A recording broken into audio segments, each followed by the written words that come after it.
Salut à toi et bienvenue dans cette vidéo du lundi. Aujourd'hui j'avais envie de te montrer un truc qui me passionne pas mal en ce moment et que j'exerce plutôt à l'aquarelle, et là on va le faire à l'acrylique mais ça va fonctionner tout aussi bien. En fait en ce moment j'adore partir d'une photo, la déconstruire complètement et en faire un abstrait, mais vraiment très très abstrait, en ne gardant vraiment que quelques couleurs issues de la photo et que j'agence en fait sous forme de rectangle ou de carré sur mon papier en conservant en fait les proportions et les endroits où ça se trouve sur mon image de référence. Alors pour faire ça en fait j'ai besoin d'une image de référence, j'ai besoin de couleurs qui existent en fait à l'intérieur de mon image, j'ai besoin d'un support, j'ai besoin d'un pinceau et c'est à peu de choses près tout ce dont je vais avoir besoin. Et donc j'ai des teintes et un peu de blanc, tout ça, enfin voilà, comme je viens de le dire. Et en fait l'idée c'est vraiment d'observer la photo et de se rendre compte en fait des différentes couleurs qui la composent, des différents mélanges de couleurs qui la composent également, et d'essayer de venir reproduire tout ça de la manière la plus fidèle et la plus abstraite possible sur mon support. Tu reconnaîtras le petit livret qu'on avait fait dans un précédent lundi. Je pense que la page du milieu elle sera parfaite en fait pour reproduire cette image, qui est une image qu'on a prise quand on était en vacances en août dernier. Et on avait vu un coucher de soleil absolument magnifique sur les monts d'Arrée. Là, c'est la chapelle Saint-Michel, du Mont Saint-Michel en Bretagne, en fait, pas en Normandie. On était au pied du lac, c'était une couleur fantastique, un calme et un endroit fantastique. Enfin, rien que de regarder cette photo, en fait, elle affichait, elle est grande, elle en a 4, hein, elle affichait là devant moi sur ma table de travail. Rien que de regarder la photo, ça me replonge vraiment dans l'esprit de cette soirée qui avait vraiment été une des soirées les plus parfaites de toutes les vacances. Tellement la nature était belle, l'endroit était beau, on était bien installés, on était heureux d'être là en famille, c'était vraiment très agréable. Et en fait, nous, ce qu'on aime faire pendant les vacances, enfin nous, on part en vacances en camion, en fait, je te raconte un peu ma vie, mais c'est pas grave. Nous, on part en vacances en camion, donc on a vraiment le strict minimum avec nous. On a quand même une douche et des toilettes, hein, je tiens à le préciser. Mais on est vacances un peu routes, on n'est pas du tout vacances confortables en gîte ou en hôtel ou même pas en camping. Non, nous on part carrément en camion à 4 et on adore se poser dans ce type d'endroit vraiment au plus près de la nature pour profiter au maximum de la terre et de ce qu'elle nous offre. Et voilà, et cette soirée-là, eh bien, elle était juste fantastique parce que la photo est très belle, mais elle ne rend même pas hommage à la beauté de ce qu'on a pu voir ce jour-là. Enfin bref, c'était une digression, peu importe. Donc moi, en regardant la photo, je vais isoler vraiment les teintes qui me paraissent prédominantes. Donc j'ai du bleu, un bleu très foncé, donc qui pourrait être un gris de peine, avec du bleu un peu plus clair, il y a des taches de blanc, de jaune, d'ocre un peu. On voit que ce vert, c'est un vert un peu jaunasse aussi, entre un peu un vert de vessie et un vert dans lequel on pourra mélanger de l'ocre avec. On a un espèce de marron qui est assez foncé. Et ensuite, on a toute cette bande de ciel là qui part du jaune paille, jaune un peu, jaune paille un peu poussin, jusqu'à presque un peu de vert turquoise très très pâle. Voilà. Et on remarque aussi que la composition de la photo, en fait, c'est mon mari qui l'a pris. Et mon mari est très à cheval sur la composition. Moi, j'adore prendre des photos mal cadrées, en fait. Alors là, lui, c'est toujours au cordeau. C'est magnifique. Donc, on voit bien qu'on a un tiers eau, un tiers terre et un tiers ciel. Hein. Là, vraiment, on est dans une composition tellement propre, avec la chapelle qui est centrée presque au millimètre. On est presque déçu en fait que les petits bosquets ne soient pas correctement alignés, parce que franchement il y en a plus ici que là, ça déséquilibre un peu l'image. Enfin bon, je me moque un peu de lui parfois avec ça, mais c'est très bien comme ça. Alors si vous avez peur de ne pas respecter correctement les proportions, c'est possible en fait juste de tracer très très très légèrement là où on va, comment on va devoir agencer tout ça en fait. Voilà, on fait léger. Hein. On remarque que, effectivement, je n'aime pas trop quand les compositions sont trop parfaites parce que je n'ai pas vraiment respecté mon tiers, mais c'est pas grave. Moi, ça me va tout à fait comme ça. Et on peut aussi délimiter d'autres zones. Vous voyez, bon, là, on a la zone d'eau qui est bien sombre. Et puis là, on a quand même une bande qui est plus claire, en fait, dans l'herbe. Et on peut la délimiter aussi, la bande plus claire. C'est quelque chose que je ne fais pas, hein. Honnêtement, quand moi je le fais moi-même, c'est quelque chose que je fais pas, mais je sais que certaines personnes, en fait, elles aiment bien faire les choses un peu plus proprement que moi et elles aiment bien délimiter, donc je te montre comment on fait. Et on voit qu'ici, il y a une zone plus éclairée aussi. Hop. Et donc, on va la formaliser. Et puis, on a cette petite chapelle ici, qui est donc la chapelle du Mont-Saint-Michel, mais en Bretagne et pas en Normandie. Voilà, la petite chapelle qui est là. Très bien. Et maintenant, on isole nos codes couleurs. Alors, si, pareil, si tu as peur de ne pas réussir à reconnaître les couleurs, parce que c'est pas forcément évident, en fait, de dire, ah oui, ça, c'est cette couleur-là, ça, c'est cette couleur-là. Je comprends que ce soit pas forcément évident. Tu peux trouver des générateurs de palettes sur Internet. Donc, en fait, tu tapes générateur de palettes dans ta barre d'outils là, dans ta barre de recherche, pardon, et tu vas pouvoir aller sur un site de générateur de palettes, donc tu vas rentrer ton image, et le site derrière, il va te sortir la palette de couleurs de l'image. Il y a même certains sites qui te permettent de choisir entre le nombre de couleurs que tu veux dans ta palette. Tu peux choisir une palette à 3 ou à 10 couleurs, voilà. Et le site, il va te générer ça en fonction de ta photo. Il va te dire quelle teinte utiliser. Moi, je pars comme ça, bien en tête, même pas peur, je fonce directement. Et donc, je vais d'abord m'occuper, je ferais peut-être mieux de faire du haut en bas. Parce que comme je vais aller en descendant, ça va être plus sûr. Donc, on voit ici qu'on a quelque chose qui est vraiment de l'ordre de ce vert un peu jaune là, très pâle. Et je pense qu'on peut partir sur quelque chose comme ce turquoise avec un petit peu d'ocre pour le jaunir un petit peu.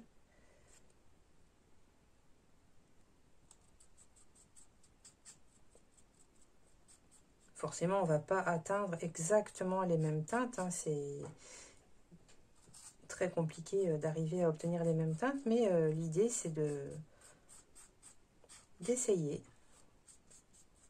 Et ça, c'est un bon moyen aussi pour apprendre à gérer tes couleurs et à gérer le mélange de tes couleurs. Parce que ça va t'obliger justement à mélanger, à tester, à te dire un peu trop de ceci, un peu trop de cela, un peu plus comme ci, comme ça. Et... alors, c'est plus compliqué à faire à l'acrylique qu'à l'aquarelle. Parce que là, tu vois, ma teinte, elle est bonne, sauf qu'elle est beaucoup trop foncée. À l'aquarelle, il me suffirait de rajouter de l'eau et j'aurai une teinte très claire. À l'acrylique, c'est un peu plus compliqué, mais on a le droit d'ajouter de l'eau quand même et de venir diluer ça. Et là, j'ai quelque chose qui est quand même vraiment pas mal. Le seul problème, c'est que mon acrylique dilué va être beaucoup plus pâle. Elle va être beaucoup moins couvrante. C'est plutôt ça que je veux dire. Elle va être beaucoup moins couvrante et donc on n'aura pas le même effet. Mais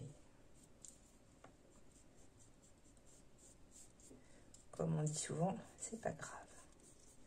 Voilà. Et on voit que petit à petit, ma teinte jaunit en fait, hein, plus on descend là, plus ça jaunit. Alors là c'est pareil, si c'était de l'aquarelle ça se mélangerait beaucoup plus aisément. Là c'est de l'acrylique, donc ça va se mélanger moins bien sur mon papier, mais comme toujours, aucun problème.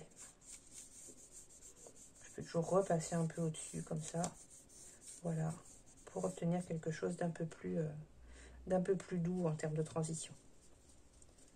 Et là on arrive presque à du jaune poussin dans le bas.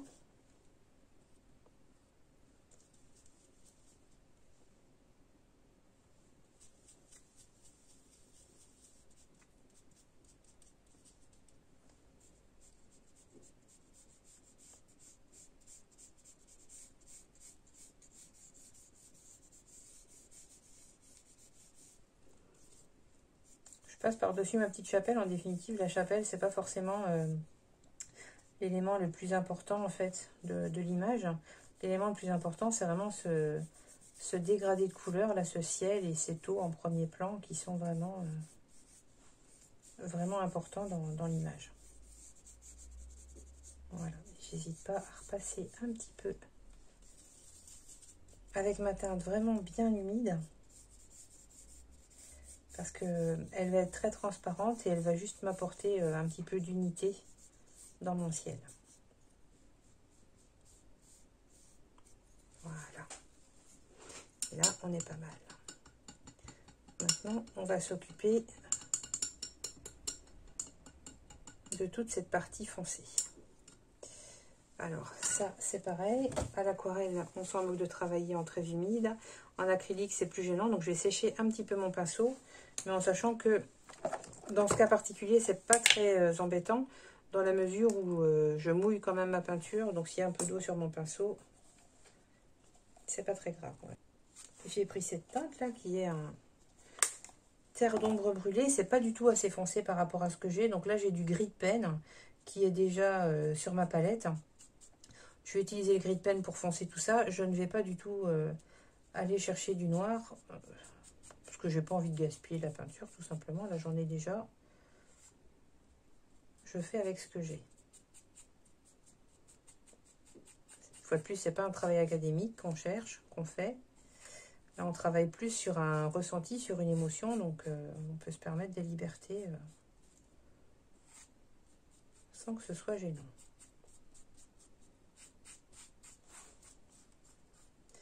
Dans mon terre d'ombre brûlée, là, il y a une petite composante un peu rouge qui est un peu gênante. Et je vais essayer de la bousculer un petit peu en mettant du vert. Comme c'est une couleur complémentaire, ça va... opposée, pardon.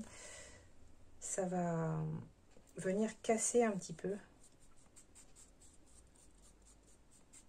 le rouge. Ça va ternir un petit peu cette composante rouge.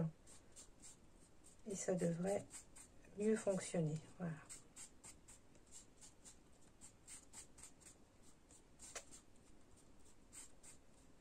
Un peu plus peut-être.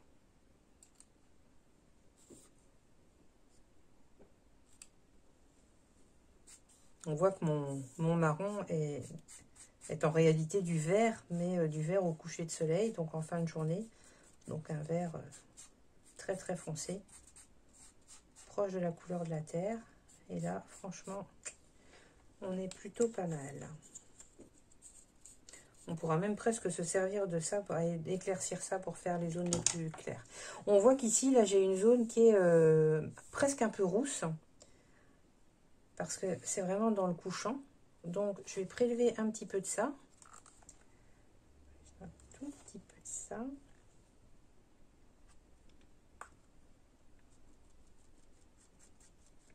Ouais, voilà.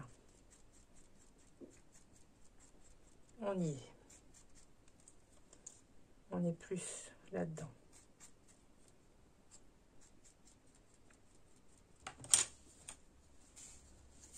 Donc là, j'ai fait le ciel de cette manière-là, mais maintenant, je vais vraiment plus travailler à la manière dont je travaille habituellement quand je suis en aquarelle. C'est-à-dire plus... je vais travailler avec des petits carrés.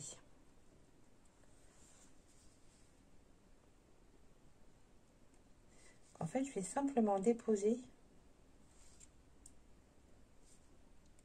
des carrés de couleurs aux endroits plus ou moins correspondants sur mon image de référence.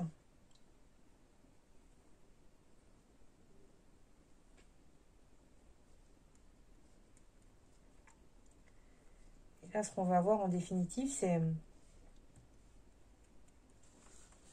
l'impression du lieu. C'est vraiment capturer l'essence, entre guillemets, du lieu. Et la retranscrire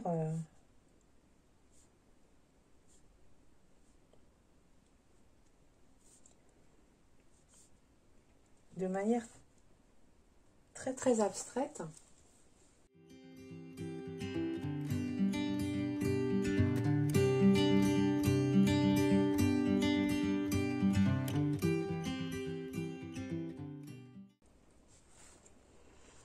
On va y travailler comme ça nous offre toute une gradation dans la couleur.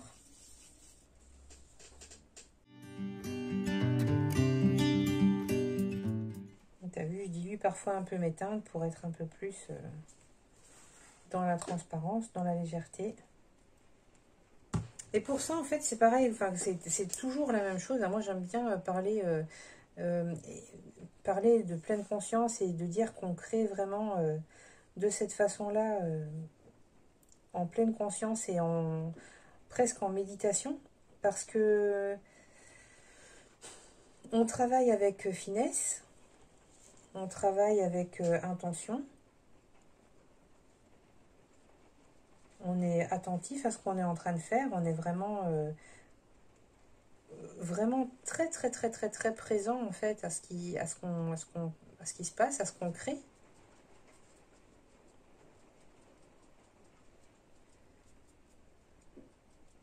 Et ça, c'est très intéressant. Ça vient nous apporter du confort de vie. Tout ça simplement en étant capable de rester concentré pendant un quart d'heure, 20 minutes devant une photo et quelques couleurs qu'on étale devant nous.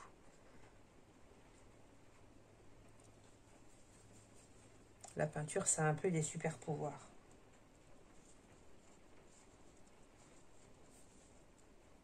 La créativité a des super pouvoirs.